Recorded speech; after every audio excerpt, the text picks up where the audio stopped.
Bienvenue sur Teach. Aujourd'hui, je vais encore vous partager un secret. Dans la manière d'aborder un sujet, ne vous limitez pas seulement à comprendre la définition, c'est que ça signifie. Pas seulement aussi à découvrir les types et les catégories dans le même sujet. Intéressez-vous aussi au fonctionnement. Posez-vous la question comment? Comment ça fonctionne? Puisque nous sommes ici en train de parler du discernement, on devrait se poser la question sur comment développe-t-on un discernement? Comment le discernement fonctionne de A à Z? Comment on devient un bon discerneur? Est-ce que le mot existe d'ailleurs? Je ne pense pas. Mais comment on devient plus aiguisé dans sa façon de discerner? Alors, let's teach. Grandissons ensemble. Je veux prendre 7 choses différentes. Différentes, oui, les unes des autres, mais c'est vraiment pas du nouveau. Vous l'aurez déjà appris depuis les 2 autres sessions, des choses que vous devez faire, sur lesquelles vous devez grandement attirer votre attention si vous voulez de mieux en mieux être capable de discerner.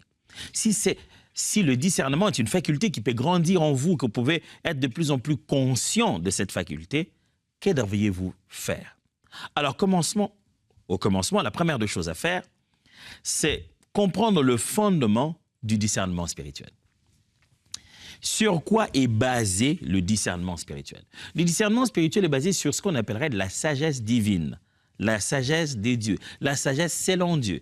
Nous avons eu un temps à parler ici de la sagesse. J'ai passé toute une semaine à parler de la sagesse.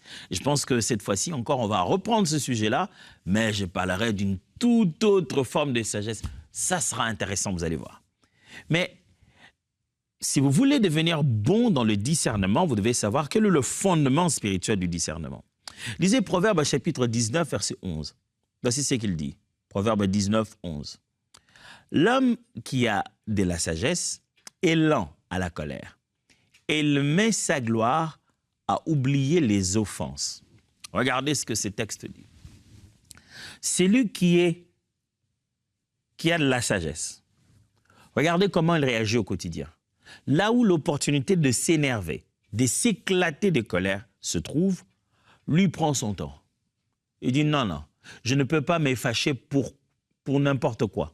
On n'a pas dit qu'il ne se fâchera pas, on n'a pas dit qu'il n'a pas de colère, on a dit qu'il est lent à la colère et il met sa gloire à oublier les offenses.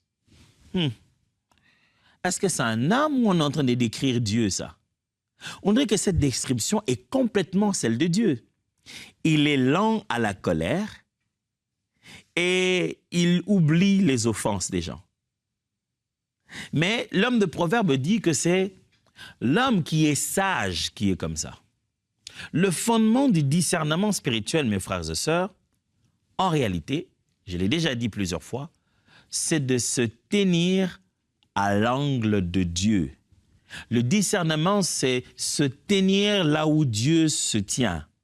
Regarder les choses dans la nature, l'angle de vie de Dieu. Se mettre, si je dis se mettre à la place de Dieu, j'ose choquer les gens. Mais j'aimerais dire, juste regarder notre quotidien à partir de l'endroit où on se tient déjà. Parce qu'en réalité, nous sommes en Christ et Christ est dans le Père. Et de là où on se tient, de l'angle de vue de Dieu, regardez comme ça votre situation. C'est le point de départ, c'est le fondement de tout discernement. Sachez que le fondement spirituel du discernement, c'est se tenir à l'angle des vues de Dieu. C'est de commencer à partager la même nature que Dieu.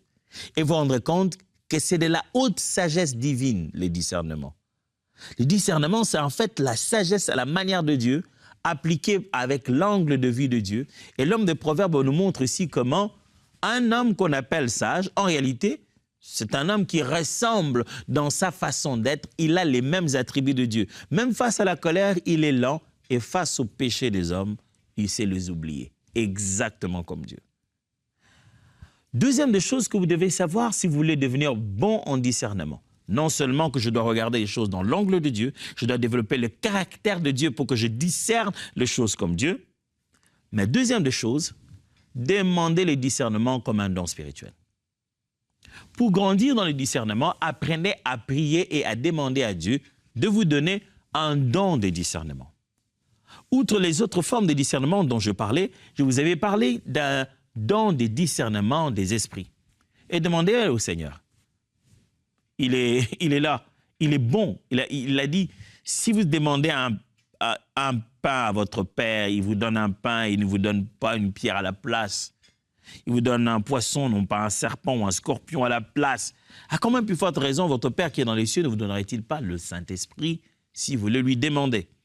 La demande de choses spirituelles a toujours été un peu, dans le milieu chrétien, comme quelque chose d'assez presque tabou. C'est trop sacré pour le faire. On s'est dit, même si je demande à Dieu, il ne va pas me donner ce que je lui demande. Il va me donner ce qu'il faut. Absolument, oui, je suis totalement d'accord. Mais ça sert à quoi alors d'avoir ouvert une brèche qui consiste à demander? Alors, c'est quoi? Quelqu'un dirait c'est une arnaque. Vous me demandez de demander, mais vous me donnerez dans tous les cas ce que vous avez décidé de me donner. Ça s'appelle demander, ça? Ce n'est pas de la manipulation? La Bible nous donne le droit de demander à Dieu. Quand il faut demander sagesse, demandez à Dieu sagesse, il vous le donnera. Quand il faut demander discernement, demandez à Dieu. Demandez à Dieu le discernement dans son sens général, mais demandez à Dieu aussi le don de discernement des esprits. Toutes les fois de ma vie où j'ai eu à voir un don de discernement des esprits se manifester, oh, je vous assure, ça m'a toujours ébloui. Toujours ébloui. Je me souviendrai d'une expérience, on était en train de faire un presbytère, à un moment où on partageait des paroles prophétiques aux autres frères. Depuis qu'on parlait, j'avais une vision qui me dérangeait. On parlait, j'avais tout le temps une vision qui me dérangeait. Et j'ai commencé à avoir comme l'énervement. C'est comme si j'étais fâché. C'est comme si j'avais envie de crier, de tonner contre quelqu'un. Et chaque fois j'avais cet énervement, j'avais une vision. Je voyais un serpent qui passait et ça m'énervait. Vous savez, quand un serpent passe, ça ne t'énerve pas d'abord. T'as peur normalement. Mais chaque fois que je voyais ces serpents, ça m'énervait. On était presque sur le point de clôturer, que je me suis levé, j'ai pris la parole, j'ai dit, ce serpent, il faut qu'on chasse ces serpents dans ta vie. Le frère qui était là, il a commencé à sangloter. On a prié, j'ai demandé à l'église de prier, puis on lui a donné la parole. Quand on lui a donné la parole, il a dit, cette nuit même, j'ai rêvé d'un serpent qui me poursuivait. Oh, comment je suis? Vous croirez que c'est une parole de connaissance? Non, c'est un discernement des esprits. En fait, le Seigneur m'a permis de savoir quel est l'esprit qui le poursuivait en ce moment-là. Il m'a permis de savoir le climat spirituel de sa vie dans cette saison. Frère, demandez à Dieu de vous donner. Demandez. Vous voulez devenir bon dans le discernement? Demandez. C'est ça la faveur, c'est ça la particularité de la foi chrétienne. Il suffit de demander. 1 Corinthiens chapitre 12, justement à partir du verset 7 à 10, parle de ce fameux don de discernement des esprits. Lisons. Or, à chacun, la manifestation de l'esprit est donnée pour l'utilité commune. En effet, à l'un est donné par l'esprit une parole de sagesse, à un autre une parole de connaissance, selon le même esprit, à un autre la foi par le même esprit, à un autre le don des guérisons par le même esprit, et à un autre le don d'opérer des miracles, à un autre la prophétie, à un autre le discernement des esprits, et à un autre la diversité des langues, et à un autre l'interprétation des langues. Un seul et même esprit opère toutes ces choses, les distribuant à chacun en particulier comme il le veut. L'Esprit de Dieu, quand il opère, il donne à chacun comme lui il le veut. Mais la Bible nous recommande de demander. Dans ce même discours de Paul, où il est en train d'expliquer ces différents dons spirituels, il va mettre en comparaison, du point de vue de leur utilité, le don des langues, de parler en langue, et le don de prophétie, qui est comme une façon de dire la même chose, mais dans une langue intelligible. Et pour bien comparer les deux, il va placer un autre don qu'on appelle ici l'interprétation de langue. Comme quoi, lorsqu'un parler en langue est présenté, lorsqu'on l'aura interprété, alors on obtiendrait les résultats équivalents à la prophétie seule. Et en arrivant dans son argument, en développant bien son argument, Paul nous encourage à demander et même à demander d'exprimer les dons les meilleurs. Frères, si vous voulez devenir bon dans le discernement, mettez vos genoux à terre, priez, demandez à Dieu. Vous ne pouvez pas continuer à subir. Ah non, c'est trop. Vous ne pouvez pas continuer à passer toute la journée avec un songe que vous n'avez complètement jamais compris. Vous ne pouvez pas continuer à comprendre les signaux que quand les choses se sont déjà passé, quand c'est déjà arrivé. Imaginez-vous que vous soyez en train de conduire en cours de route et vous ne comprenez pas les signes de route et que vous ne comprenez qu'on avait dit stop, que quand on vous a cogné. Comment comprendrez-vous stop, que les signes, le feu, quand il passe au rouge, c'est le stop, que quand votre voiture est cognée, imaginez-vous, le reste de la route sera catastrophique. On ne laisse jamais quelqu'un prendre son permis et commencer à conduire s'il n'a pas compris les signaux, s'il ne sait pas discerner ce que veut dire le mouvement de l'autre chauffeur. Lorsqu'il a clignoté, ça signifie quoi?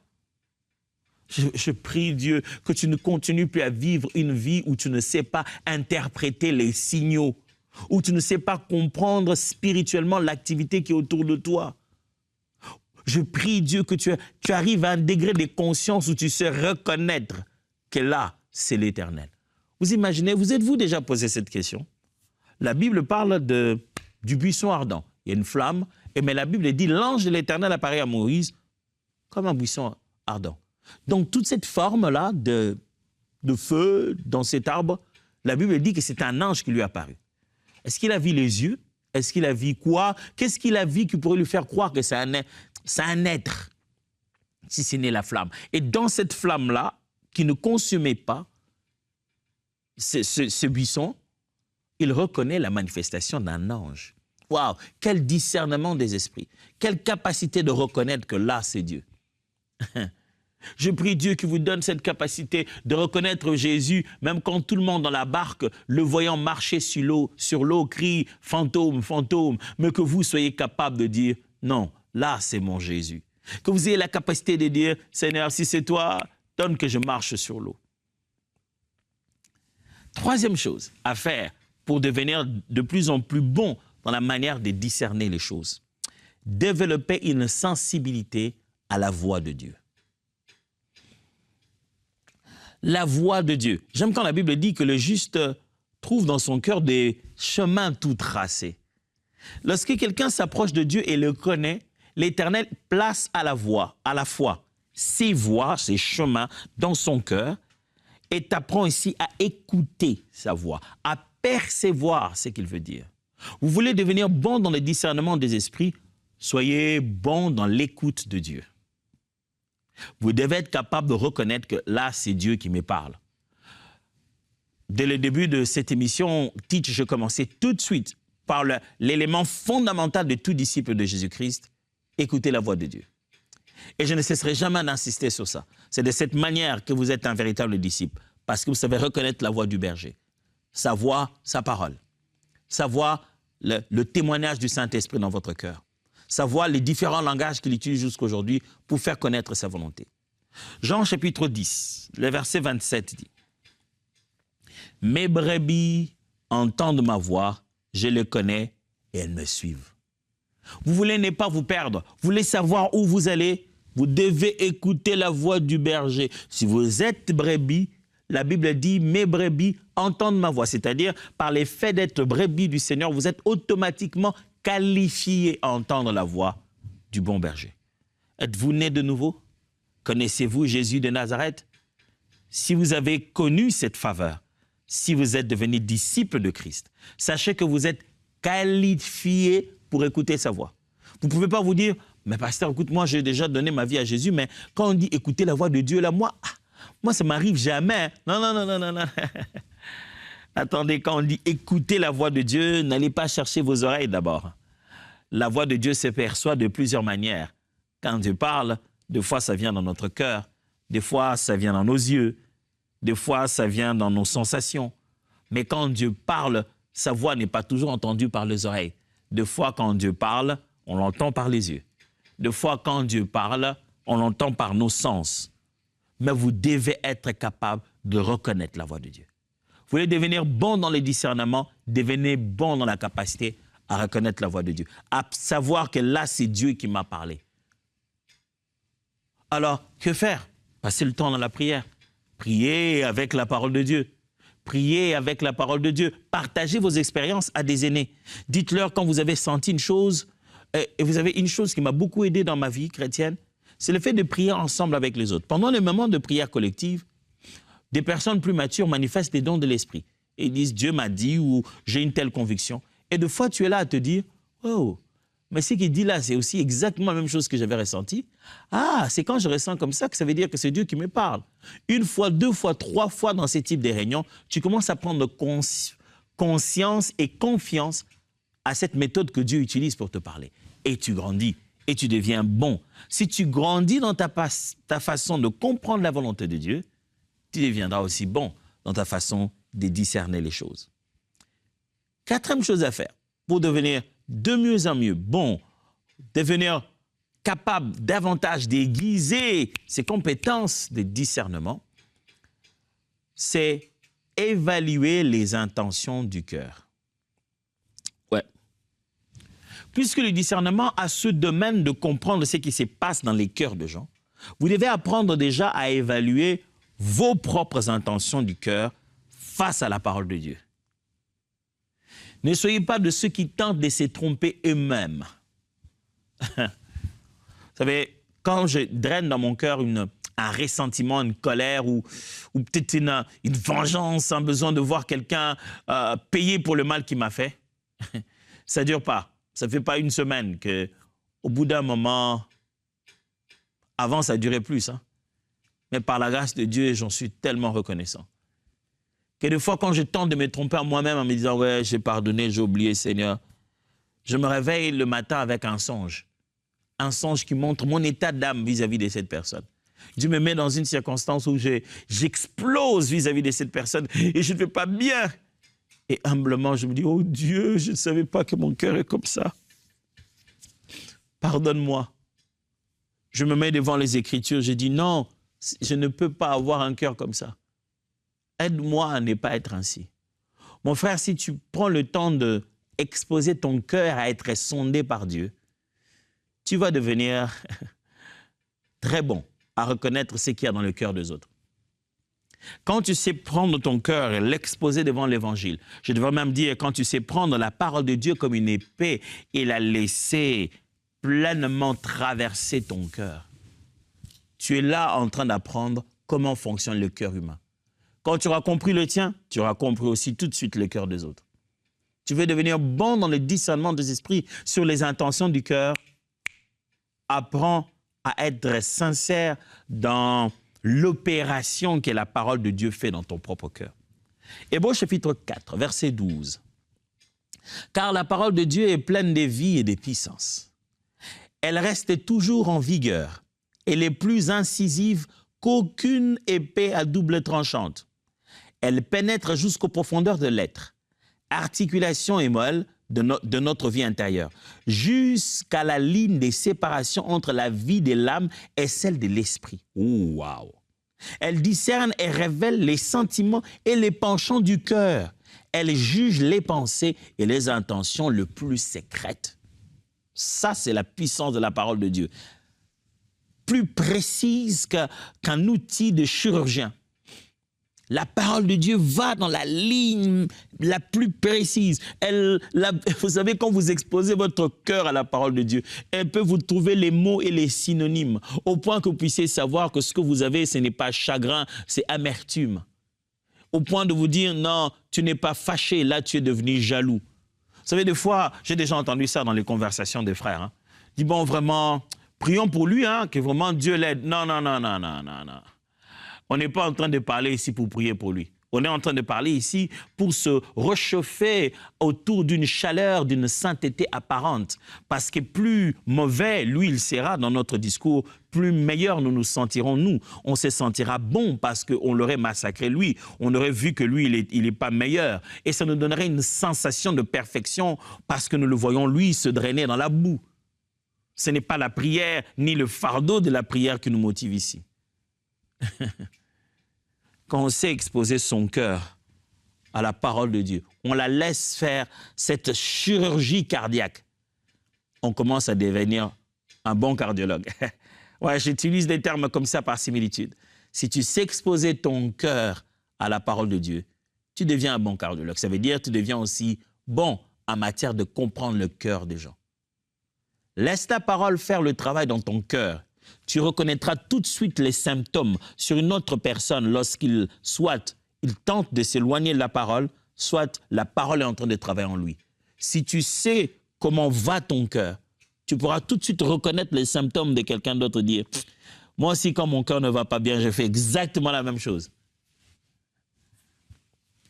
Cinquièmement, je vous ai promis aujourd'hui de parler des 7 choses.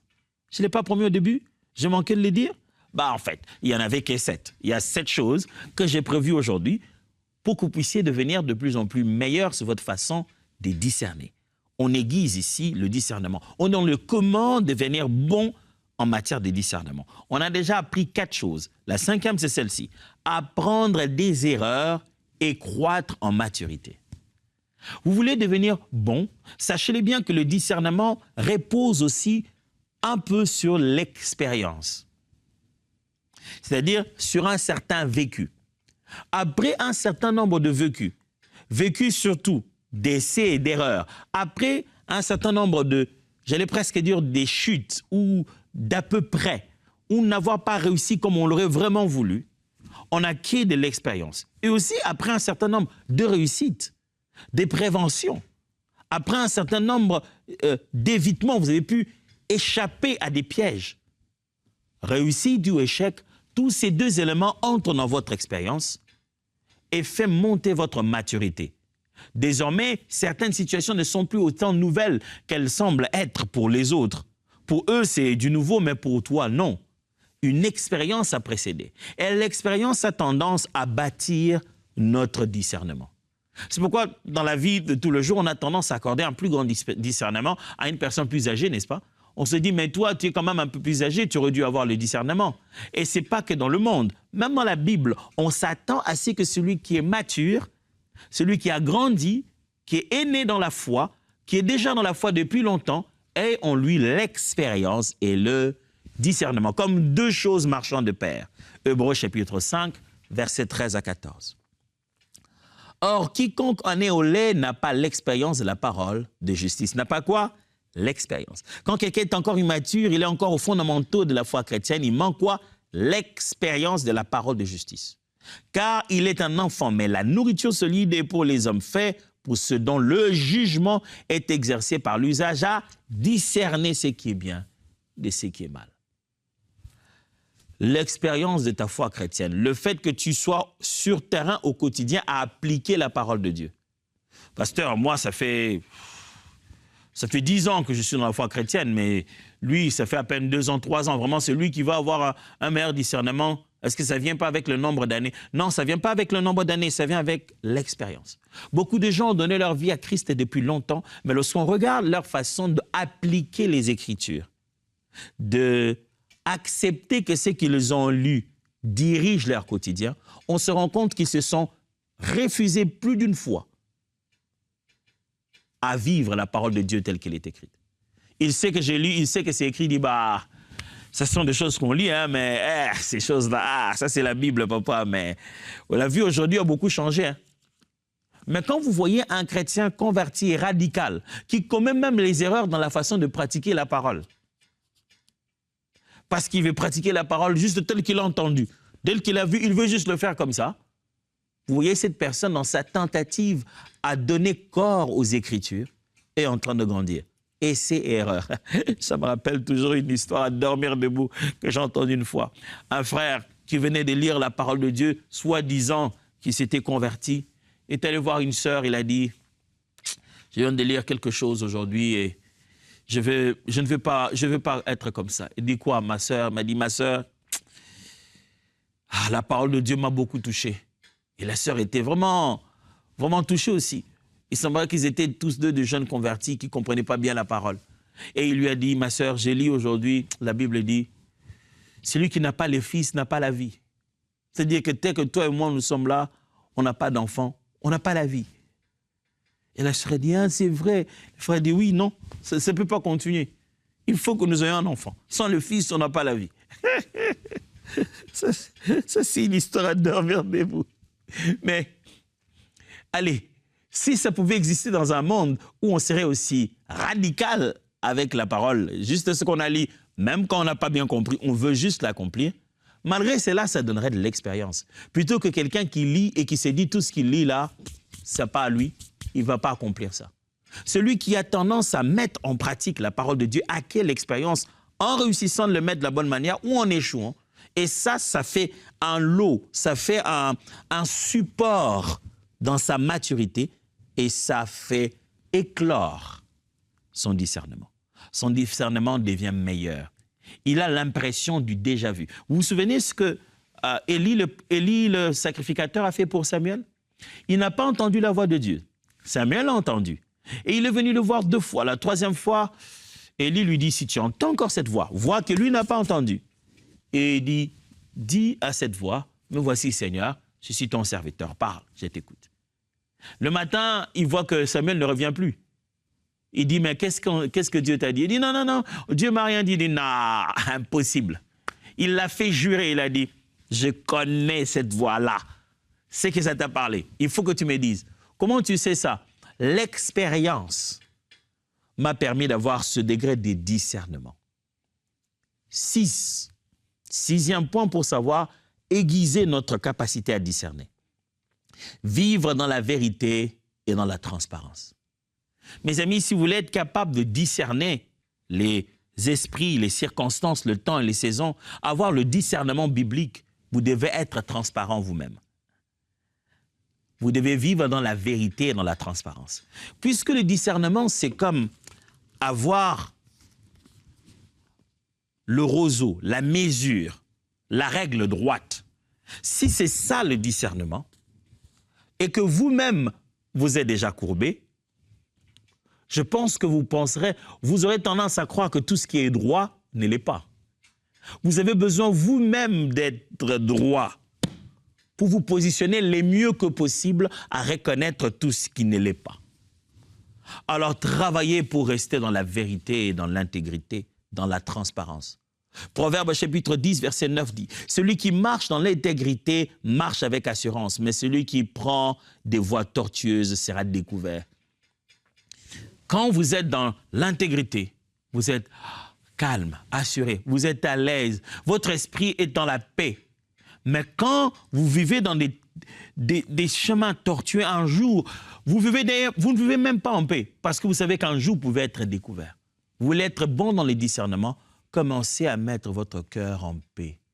Débarrassez-vous de tout ce qui, au fond de vous, vous pousse à vous dire, et si on m'attrapait, et si on découvrait ça aujourd'hui? Débarrassez-vous de ça. Arrêtez, faites de votre mieux pour que votre conscience ne vienne pas tout le temps vous condamner. Et enfin, 7e, s'entourer des conseillers spirituels.